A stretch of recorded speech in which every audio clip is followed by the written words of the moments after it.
आनंदम परमानंदम। ठाकुर जी आनंद स्वरूप है। श्रीनाथ जी का स्वरूप परमानंद प्रदान करता है। हमारे बाल कृष्ण प्रभु ने दुनिया भर के रूप धारण किए। कहीं पर बांसुरी बजा रहे हैं, श्री राधा वल्लभ जी में रोज ब्याह कर रहे हैं, बिहारी जी में नित्य मनोरथ कर रहे हैं, श्री गोपीनाथ गोविंद देव जयपुर में विराज रहे हैं, उनके भी अलग अलग रूप। लेकिन श्रीनाथ जी का जो रूप है, स्वरूप है, इसमें सब विराजमान है, सब विद्यमान है, क्योंकि ये वास्तविक आनंद स्वरूप है। एक भुजा ऊपर है और दूसरी भुजा कमर पर है। किस भाव से? सावधानी से सुनिए कथा बिल्कुल। श्रीनाथ, श्री यानी राधा, श्री यानी श्री किशोरी जी, श्री यानी श्री लाडली जी, और श्री लाडली के संग युक्त होकर के जो नाथ विराजमान है वो है श्रीनाथ। सुन वे तो पहली ताली बजा रहे हो, बात तो पूरी करने दो हमको, जल्दीबाजी मत करो। अब तो पंडाल भी अपना, समय भी अपना, कथा भी अपनी, उत्सव भी अपने, पूरा दिन है अपने पास। खूब भाव से सुनो कथा। वृंदावन में जो दर्शन नहीं है वो दर्शन श्रीनाथ जी में है। कैसे? आप लोग सब बाहर से पधारे हैं, इसलिए मैं जो अपने गुरुजनों से, जो अपने बुद्धिजीवियों से जो मैंने सुना तो मैं कह दूं यहां पर। वृंदावन में किशोरी जी ठाकुर जी के बगल में विराज रही है, और स्वरूप में नहीं है, केवल नाम के रूप में श्री राधा रानी विराजती हैं वृंदावन में।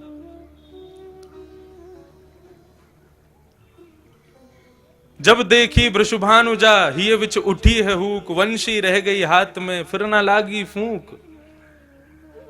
वृंदावन में श्री किशोरी जी अपना स्वरूप नहीं दिखाती। क्यों? क्योंकि एक बार ठाकुर जी मुरली का नाद कर रहे थे तो एक मयूर मोर नृत्य करता हुआ ठाकुर जी के सामने आया और ठाकुर जी को इशारा करने लगा, चलो हम आपको किसी से मिलवाने ले चलें।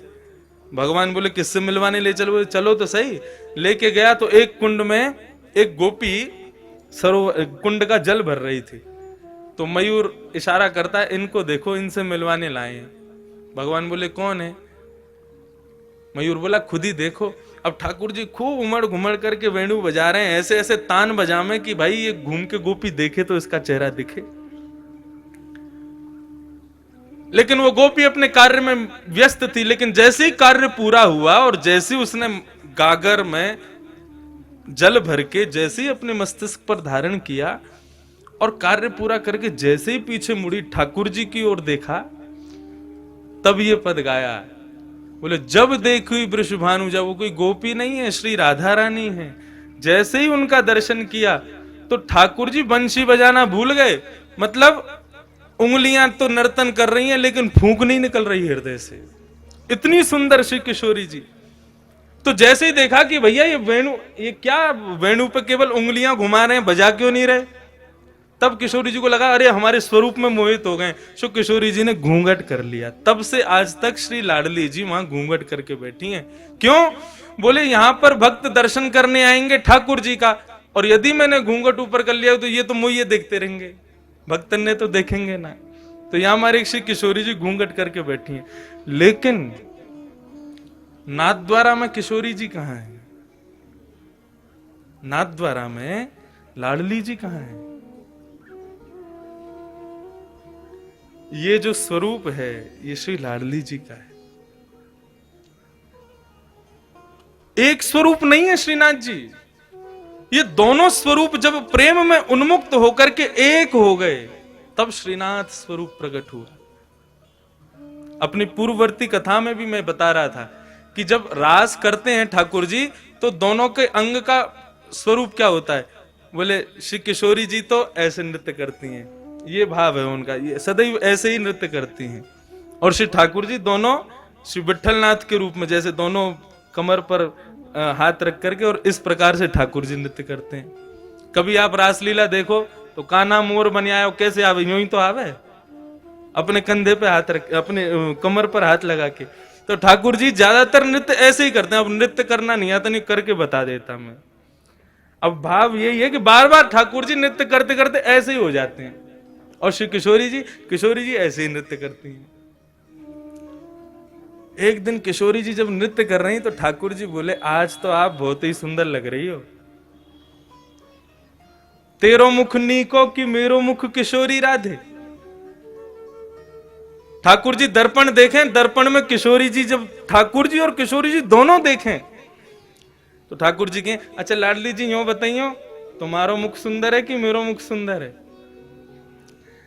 किशोरी जी कहें, जा प्रकार से अमावस्या में पूर्णिमा को चंद्रमा खिल जाए तो पूर्णिमा के चंद्रमा को देखवे के काजे सबन की दृष्टि व काली अंधियारी को भी देखे, वैसे ही आप हो।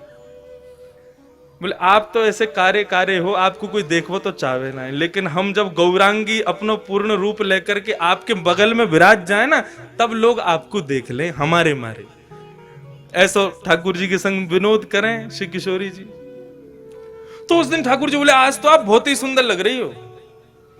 राधा रानी बोली, हम तो सुंदर हैं ही हैं, बता का रहे। ठाकुर जी बोले, लेकिन हमारी इच्छा है रे कि आप हमारे सन्निकट आ जाओ, आप हमारे नजदीक आ जाओ। किशोर जी बोली, देखो ये सब सखियां नाच रही हैं, सब नृत्य कर रही हैं, सब रास कर रही हैं, अब हम इन सबन के सामने आपके समीप आमे ना तो हमको न कष्ट हो गए। सो किशोरी जी तो आमे नहीं, ठाकुर जी बार बार ऐसे नाचते नाचते उनके बगल में पहुंच जाएं कि हमारे पास आमे। लेकिन ललिता, विशाखा और श्री यमुना, इन तीनों के हृदय में यह भाव आया कि ठाकुर जी की बड़ी इच्छा है रही है श्री किशोरी जी के आलिंगन की, हृदय से लगावे की। लेकिन हम लोगन के संकोच के मारे कर नहीं रहे। सो तीनों नृत्य करते करते वहां से अंतर ध्यान हो गए, ताकि हमारा संकोच दूर हो जाए, हमसे जो संकोच है वो दूर हो जाए। जैसे ही तीनों वहां से प्रस्थान किए, ठाकुर जी ने और श्री लाडली जी ने, देखिए अब कोई ना है, अब तो समीप आ जाओ हमारे, आपको स्वरूप इतना बढ़िया मनमोहक लग रहा है। सो किशोरी जी तो ऐसे नृत्य करते करते और ठाकुर जी ऐसे नृत्य करते करते जैसे ही आकर के आलिंगन कियो है, सो आधो स्वरूप तो श्री किशोरी जी को और आधो श्री ठाकुर जी को श्रीनाथ रूप में प्रकट हो गए। बोलो श्रीनाथ प्यारे की जय। आप कभी गर्मी में यहां आना, मैंने तो अनुभव किया है। ठाकुर जी की जो उठी हुई भुजा है वो श्री राधा रानी है, और उस भुजा को जब आप देखेंगे तो उस भुजा में आपको गौर वर्ण का दर्शन होगा। अभी तो ठाकुर जी ने पूरा अंग ढका, केवल मुखमंडल दिखाते हैं, लेकिन कभी गर्मी में आप आओगे तब ठाकुर जी के श्री अंग का दर्शन कीजिएगा, आपको श्री किशोरी जी भी दिखेंगे। तो आधा भाग श्री लाडली जी हैं और आधा भाग श्री ठाकुर जी हैं। दोनों के रूप एक हुए तब श्रीनाथ प्रकट हुए। हमारे ब्रज वृंदावन में तो फिर भी राधा रानी ने थोड़ा सा दूर है के बैठी हैं, लेकिन यहां तो एक में ही बैठी। और यहां आए कहां थे, कहां से आए, हमारे यहां से ही तो आए, हमारे ब्रज से ही तो पधारे। कल यहां पर प्रेस कॉन्फ्रेंस हो रही थी, तो हमारे प्रेस के सब भाइयों ने हमसे पूछा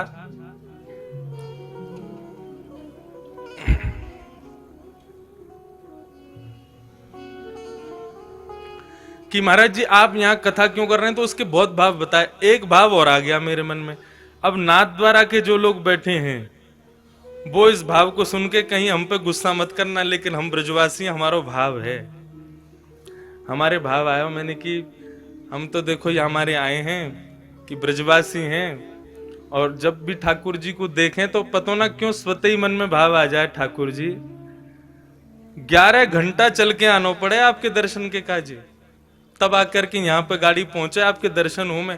फ्लाइट ते भी आओ तो 6-7 घंटा तो लग ही जाए, ट्रेन ते तो पूरी रात लग जाए। हम ब्रजवासी आपके प्राण धन है, आप ही कहो ब्रजवासी वल्लभ सदा मेरे जीवन प्राण। श्री गोवर्धन कभी कभी आपके बगैर सूनो लगे, तो हम ब्रजवासीन पर कृपा करो, बहुत दिना विराज ली राजस्थान में, अब जल्दी ब्रजधाम वापस चलो। हमारे हृदय में तो ये भाव आ जाए। तो प्रेस वाले क्या बोले, आप हमारे ठाकुर जी को चुरावे आए हो यहाँ पे? मैंने भैया चुरावे तो ना आए। बोले हमारे ठाकुर जी कहीं ना जाएंगे, अब संभव ही ना है, वो तो यहीं रहेंगे, यहाँ से कहीं नहीं जाएंगे। मैंने कि आप काहे को गुस्सा रहे हो, मतलब ठाकुर जी गए तो आप कौन से यहाँ रहोगे, आप भी आओगे। और मैंने हम सब ब्रजवासी सब आपको स्वागत करेंगे, पधारो भैया हमारे ब्रज में पधारो।